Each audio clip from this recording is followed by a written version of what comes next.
Yo guys, what's up? Here today looking at Ruth. RUTH Steakhouse. It's been moving sideways a bit.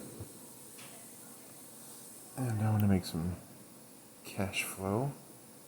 So we're going to look at a cash covered put and covered call.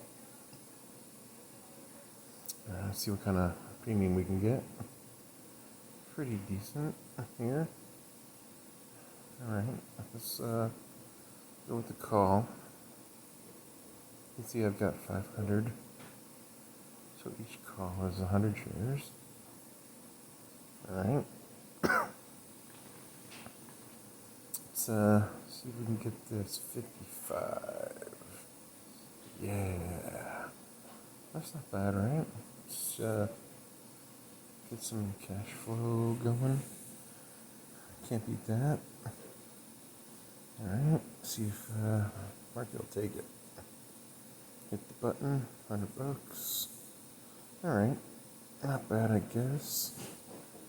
Not the best premium, but you know. Alright, looks like this is it. This is the position. Alright, be sure to subscribe to my channel. If this price closes, could make some good profit. Thanks for watching.